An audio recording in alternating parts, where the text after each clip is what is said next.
Hello, Barracuda fans, and welcome to our first ever edition of Building the Barracuda. I'm Nick Nollenberger. With the 2022 draft officially in the books, we'll take a behind the scenes look at how things shook out in Montreal. And we'll recap the 2022 Sharks development camp.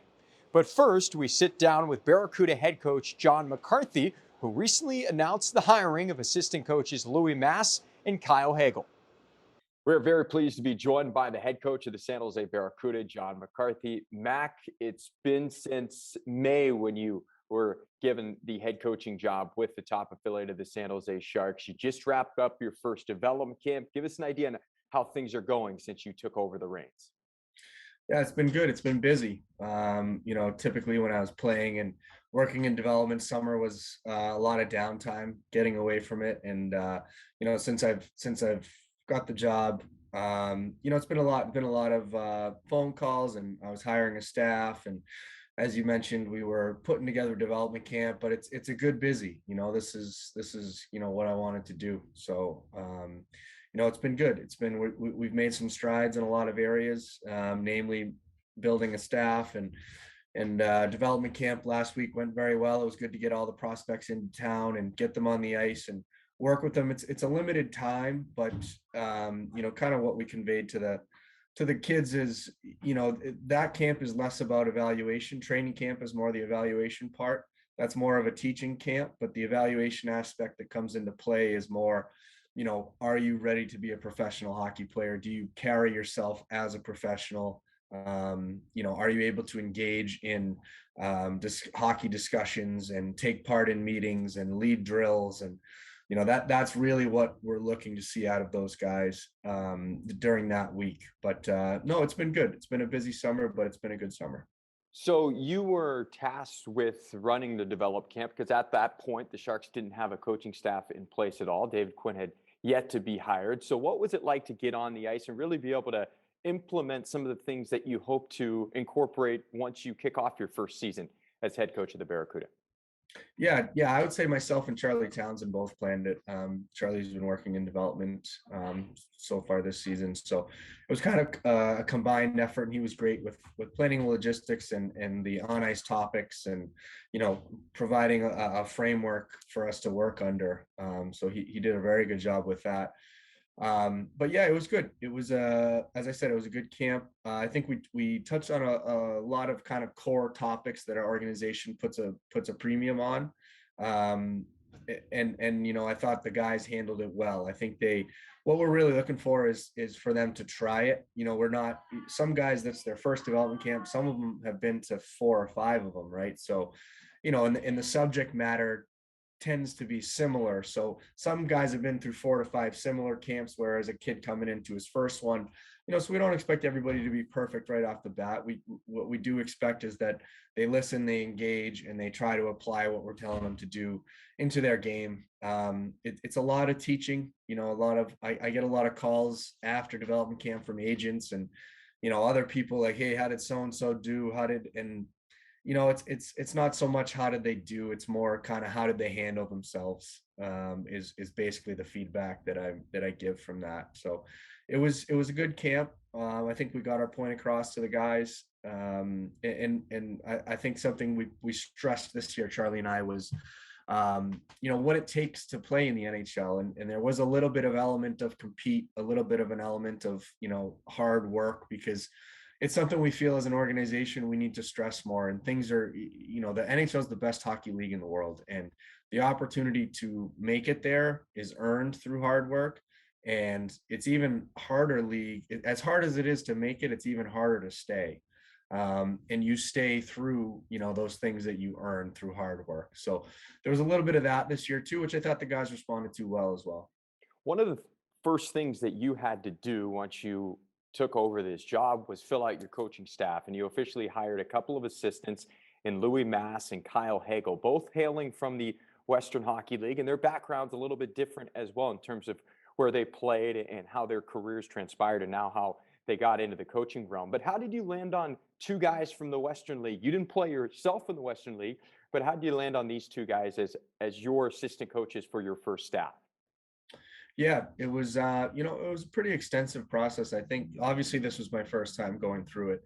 And again, Charlie Townsend and I kind of went through the process together, and he was there with me every step of the way, giving me some feedback and helping me with the interviews and everything. So it was a good process. A lot of people, once I got the job, a lot of people reached out, right, sending resumes. That's, people want these jobs. They're pretty coveted jobs. So a lot of people reached out. Um, and it was a kind of about weeding through resumes, but then also I wanted to make sure that I was doing my due diligence and I was reaching out to people, even if they didn't reach out to me. I reached out to a lot of guys I used to play with, play against, people that were referred to me through other coaches that I know or I've played for or again played with.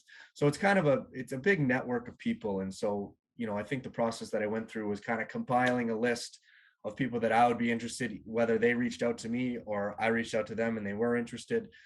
We got down to a pretty extensive list, and we went through a lot of phone calls, and then we moved into some Zoom interviews, 2 rounds of those. And then, we kind of whittled it down from there. But I think basically, the things that we were looking for and the things that we found in those two guys was, an emphasis on development. The American Hockey League, yes, we want to win games. I'm not going to sit here and say winning doesn't matter, because I truly believe winning builds better players. Winning is a learned habit, I think. So, you don't want to get on a minor league team that loses a lot, and then you go to the NHL, you're expected to win. It doesn't work that way. So, but at the same time, I do feel like developing the players is the most important part of the American League, right? The function of the league is to provide players for the NHL. So for us, it's about kind of making them good pros, but also teaching them those habits that NHL players have on a nightly basis that, maybe a lot of the players in the AHL, maybe they don't have as consistently, which is why they're in the AHL. So it's our job to kind of build those habits, build that approach to the game, that they can then take with them to the next level. And I think Kyle and Louis both had that, both coming from the junior ranks. It's kind of similar. It's similar in that they're trying to build professional hockey players, right? We have professional hockey players. We're trying to move them up to the NHL. So I think their backgrounds were strengths for both of them. And I think kind of their knowledge of the subject matter and their ability to communicate their thoughts. That was another thing that I was looking for, was someone that you could know everything in the world about hockey, but if you can't get that across to a player in a clear, concise way so that they can apply it to their game right away, then it's no good. So, the ability to communicate as well as a knowledge of the subject matter were two things, I was looking for, and two that we definitely found in those two guys. I'm very excited to get to work with them. Well, the Sharks found their man in David Quinn. You have a great familiarity with David, having played for him. He was an associate coach for you when you were at BU, took over that job, eventually became the head coach there, and of course had a stint in the NHL with the Rangers as well. So you've got an intimate knowledge of David. You have a relationship with David even prior to him being hired. But what about your experience as a player playing under him makes you believe that he's going to be a great fit for the Sharks, guiding the franchise forward? Yeah, I think, I think he commands a room. I think he has a presence in front of the players. He has kind of a voice that kind of commands attention. And I think that's important, because I think that's what our group needs. I also think he puts an emphasis on development, kind of like I talked about with Louis and Kyle. Even in college, there was a lot of he was working with the defensemen back then, but they would always have development days, right? Just back to the basics of hockey skating, passing and receiving, stick handling, the basic hockey skills that, sometimes I think get lost at the NHL level. NHL players don't necessarily want to slow things down and work on that stuff, but I think it's important that they do. And then I think Quinny's experience with, he's coached at almost every level of the game. He was an assistant in college. He was a head in college. He coached in the American League. He's been an NHL assistant. He's been an NHL head. So kind of his ability to draw on his experiences from all those different levels, is going to allow him to kind of fine tune his message and figure out A, what he wants to say, and B, how he wants to say it. So I think his experience, as well as his knowledge of the game and his emphasis on making players better. I think too often in the NHL, the solution is, okay, we got to go out and get somebody new. I think Quinny's philosophy, and I don't want to speak for him, but I think his philosophy is, okay, this is our team. How does every single player, we want to get 5 to 10% better than they were last year? And how do we do that? And if we can do that, then our team as a whole is going to grow that much better as well. So I'd say a combination of all those things is kind of what Sharks fans could expect from him. And it's why I'm excited. I'm excited that he's going to be with the Sharks. What a unique situation, given the fact that you played for him. Do you think that helps you when relaying to players what the expectation will be once they get to the NHL, given the fact that you kind of know what it is? You played for him yourself. Yeah, I think so. I think, I I think I know the things that he puts an emphasis on. So I think, having that knowledge and being able to say, hey guys, like it's not going to fly at our level because it's not going to fly at their level. So we're not going to let you do it here if you can't do it there, or vice versa. This is what they want there. Do this here. Think of it in a positive sense. Yeah, I think so. It's been, obviously I played for him and I graduated in 2009. It's been a while, but we've stayed in touch. You know, as I was playing, as my playing career got towards the end, I kind of had a feeling I wanted to get into coaching. So, I've relied on him for networking and for, just exchanging ideas, not really exchanging. He's giving me ideas really. We played golf a few times. So just more casual conversations about coaching in general and, hockey in general. But I really appreciate it because you know what, he's, as I said before, his experience is vast, and he's got a lot of knowledge of different levels of hockey and how things work. And I think that's another strength of his, is his ability to kind of compartmentalize things, like how things should look versus how they look right now, and kind of how he went about doing things at different levels, and just stuff like that, is going to help me, definitely in my first year of coaching. One of the things that Mike Greer said during the intro press conference for David was the common denominator between himself and David, and even you, was former BU head coach Jack Parker, who David actually was the associate coach under before taking over the reins. And Jack, a legendary coach at the college level. But one thing actually that David said that I want to touch on before we do wrap up is he said he wants his team to play with structure, but he also wants guys to be able to use their skill set. And I'm probably not phrasing this exactly how he articulated it, but basically doesn't want guys to get away from their natural ability, their playmaking ability. Now, you need to play with structure, but you don't want to take away what made these players great. Do you see your AHL club following a similar identity? Yeah, I think so. I think the challenge with the AHL is that you have a lot of first year players and second year players, younger players. So I do think it's important not to overwhelm them and turn them into robots and strangle their hockey sense. I think it's important to let them play the game within a framework of how you want to play as a team. I think that's the way to think about systems. I think the game in general and a lot of teams are moving away from, players are X's and O's on whiteboards. And players seem to respond better within a system. If we're thinking about a system as more of a framework as opposed to a strict, hey, you go here, you go here, you go here. I think players are responding better because they do want to be able to showcase their abilities. They do want to do the things that make them good. I think that's the key to coaching, is providing enough of a structure, enough of a framework, so that people can read off of each other, without strangling, their offensive or defensive abilities. I think some players, do certain things better than other players. How can we create a system or a framework that allows everybody to play to their strengths? That's the challenge of coaching, as well as not strangling players and having them hold their stick too tight and be worried if they're a foot out of position. I think the ability of a coach to come up with a strategy and overall framework, that allows players to do that, is basically what coaching is. So I'm excited to, Quinny and I had spoken at the end of last week, and he obviously is announced as the head coach, and I think he's going to start building his staff pretty quickly. So I'm excited to kind of get talking with them, as far as how they want to play, and what they're thinking for that system, so that we can, myself and my staff can start figuring out a way of, okay, how do we kind of get this across to our guys in the best way that we can. So I think that's going to be the next step in the process that I'm really looking forward to. You will be transitioning to the bench this upcoming year, taking over the Barracuda your first year as the head coach. You got any new suits that you're ready to don? You've got the spotlight on you now.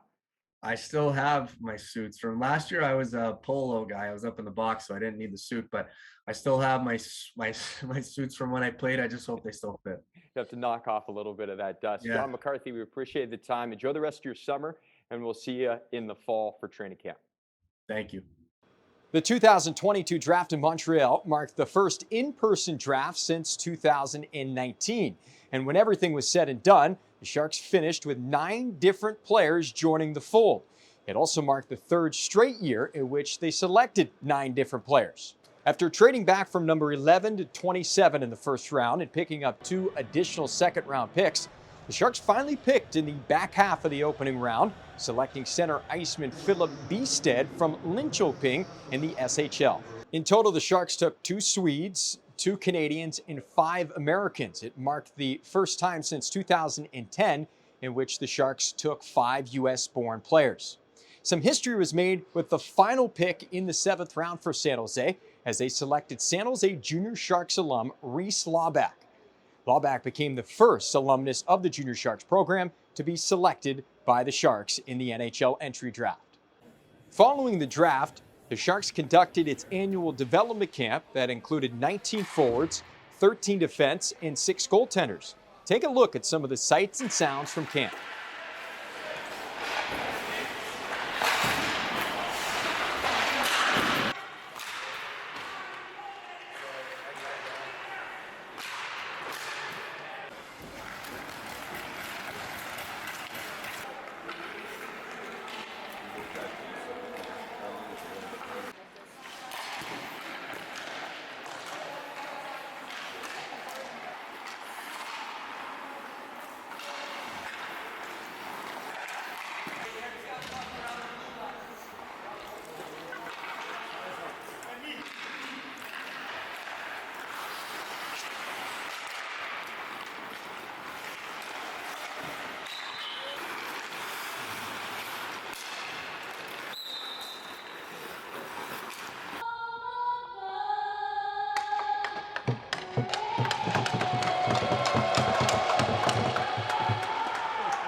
Come on here, fellas. Keep the puck, huh? We want to play with the puck.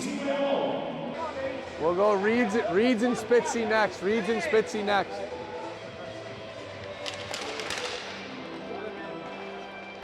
My bad, I was way too ahead. Reeds and Reese. Reeds and Reese. We'll got boards be ready for Spitzy. He's coming too. Holy shit. I got Reeds again.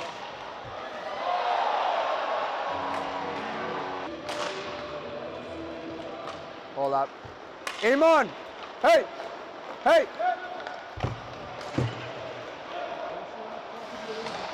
Need a quick one here. Get it to the net. Need a quick one. Shoot it!